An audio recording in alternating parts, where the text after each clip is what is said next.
Protests in our modern age, especially in the United States, tend to be fabricated events stemming from issues that most people would forget about quickly if there weren't legacy in media and quasi government organizations to keep them spun up. But what do I mean by fabricated? I mean they're essentially created. They're not grassroots, they're being planted by organizations from the outside that have ulterior interests that may have nothing to do with the protest itself. In general, in this country, protests are designed to be a cover for vandalism and violence. Yes, there are a lot of people at the protests who are there for innocent reasons and are doing it for exactly what they're saying. However, many of the people who organize things, or at least get in on the tail end of the organizing, are looking for the cover of crowds to be able to do things that are illegal. Now, when protests turn very violent, they tend to make the incumbent government look weak because it looks like they have an inability to do anything about it. Uh, Violent protests are meant to be demoralizing. They make people question the ability of the ruling power to keep them safe and keep their property safe. And thus, the longer they go on, they tend to drain away support from the incumbent organization. Now, the evidence of this is that these protests seem to rise and fall based on who is the incumbent and if that incumbency is accepted by the organizers. The others based on topic. Let's talk about the topic part first. For instance, let's look at the war in Ukraine. The Ukraine war risks global nuclear war. The entire world could be wiped out because leadership is basically poking at a bear with nuclear weapons. Yet, not a single anti war protester to be seen. You'd think a war that could kill us all would have a couple of protesters, but no one's interested in that. Kind of odd, huh? Well, that's because the establishment prior to this election has been deeply embedded in that war. They have no interest in people protesting it. Thus, strangely, the people have no interest in protesting it either. Kind of points to the idea that most protests are not organic. Now, if we look at the conflict in Gaza, essentially it's violence isolated to a small area. Yep, horrible things going on, but its impact is pretty much non existent on the US. Yet, which war causes protests? Now, Mamid Khalil, now pardon me if I'm mispronouncing it, I'll say Mahmoud Khalil, it's a little tricky, has set off the left in a First Amendment panic. Now, I do get a little bit concerned whenever the First Amendment becomes up because it's critical. Free speech is critical. However, on the flip side, even though I'm concerned, I'm not greatly concerned because for the most part, I look at what's going on as a red herring. Now, in the real world, a green card holder can be a communist. They can criticize our system, and they often do. They can denounce Trump when he's president. They did during his last term. They're still doing it now. Nothing happens. However, there's a new fake narrative that comes up that says, well, if the same person says something bad about Israel, then all of a sudden they're out the door. Now, to believe this requires a belief of conspiracy level proportions. Yes, I believe Israel has an outsized influence on our foreign policy. Yet the idea that they so control our government that protesters can protest Trump and happily live in this country Yet at the same time, these green card holders, the moment they say something about Israel, the power over our government forces our government to start ejecting these people. That's ludicrous. And uh, a lot of times when you hear people talking about the outsized influence of Israel on our politics, it does start to sound a little bit mm, conspiratorial. I guess that's a good way of saying it. Now, in terms of Israel being able to control all this, it's complete hogwash. The protest actions are designed for the sole purpose of causing unrest. Yep, there might be pure people at the center of things that are going, yes, we really want to protest this. But this protest, the one dealing with Gaza and Israel, is there for the purpose of causing unrest. They are funded by NGOs and Qatari billionaires. Now, why do I think this? Well, because if we look at the protested topic, it's so obscure to most college students that it's ridiculous to suggest that it's something they would gravitate to by themselves. In other words, it's really far fetched to believe this is organic, that a bunch of American students all by themselves came together and said, hey, Gaza's a problem. They can't find it on a map. When people challenge them to explain what from the river to the sea means, they don't even know what river or what sea, and they don't know the context of it.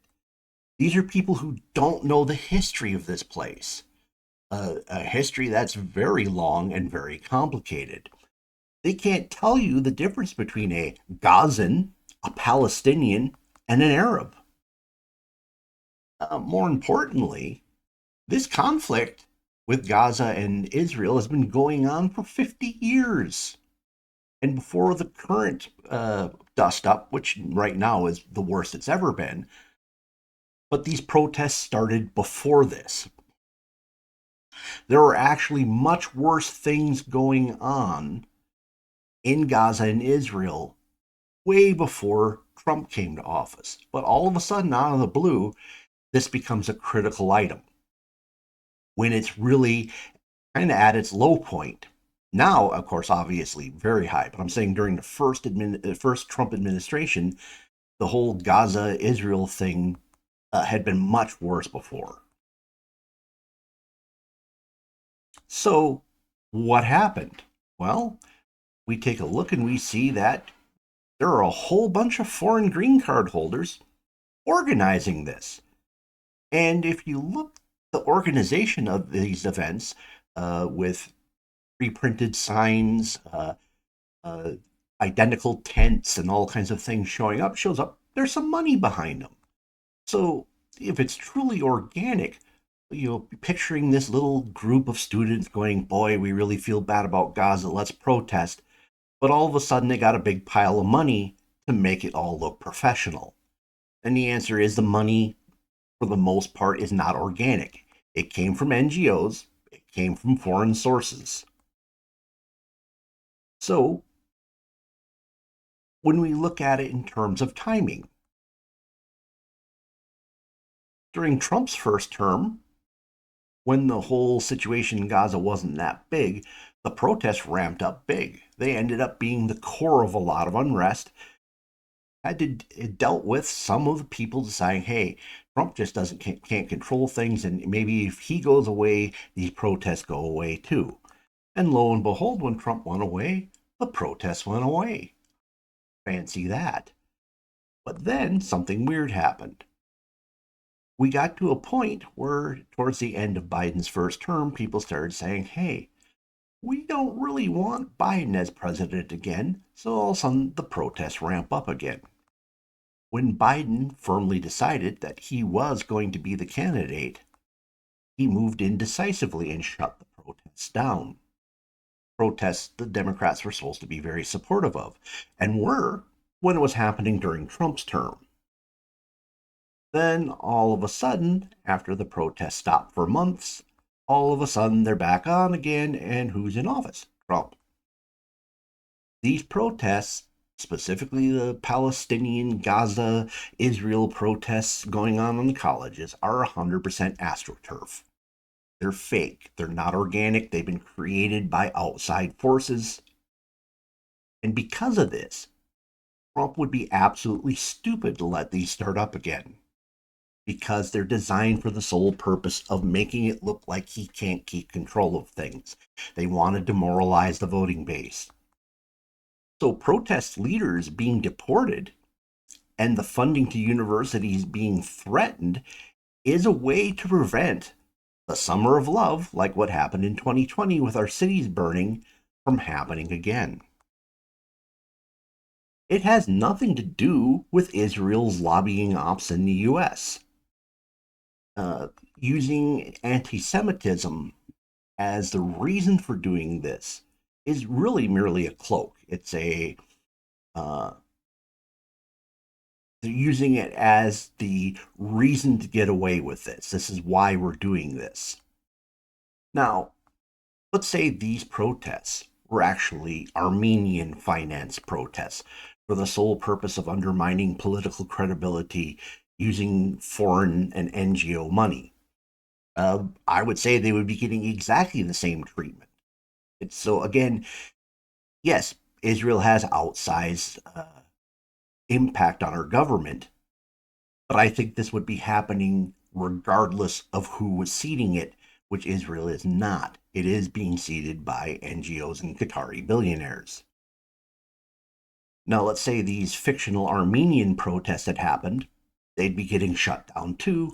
They would just come up with a less sexier fig leaf than anti Semitism. I really don't want to see our cities burn again.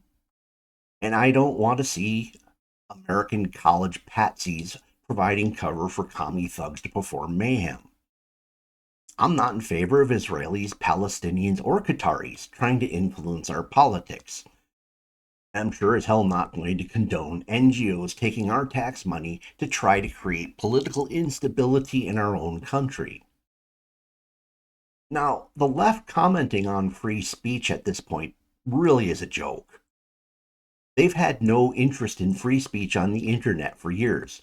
Suddenly, free speech is imperiled when a green card holder has organized violent protests with foreign money. They weren't coming for our free speech rights when it involved half the country on the internet. Yet, Mahmoud is the beginning of some slippery slope that's going to end our First Amendment rights. Yes.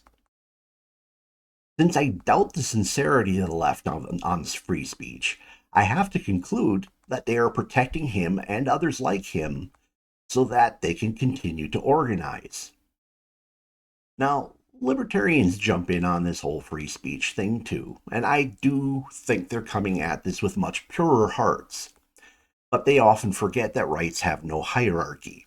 Free speech can't be a cover for occupying buildings, breaking and entering, vandalism, threatening people, or impeding people's movement. Rights are generally beneficial and do not constitute a suicide pact. Free speech is not in danger for American citizens. Green card holders are here by permission. Permission can be revoked. Green card holders may want to stick to just speech and writing and avoid activism, especially if they're involved with organizations with dubious funding sources. So, what do we think in the comments? Is this actually a danger to free speech? And if it is a danger to free speech, why wasn't censorship on the internet for the last several years a danger to free speech? If you're a libertarian and you're taking the purist route, which I tend to, uh, do you analyze purity of the hearts of the other people on the left who are supporting the same position you are and wonder what their motives are? Any other observations you have on this? I'd be interested in hearing them. Please smash the like button. If you've got here via the YouTube algorithm and not as a subscriber, look at my other titles. I get into a lot of things. You will find something you find will be that'll be of interest to you. Please subscribe. And if you know somebody who might find this interesting, share it with them. Thank you for spending time with me this evening. Hope to see you again in a future video.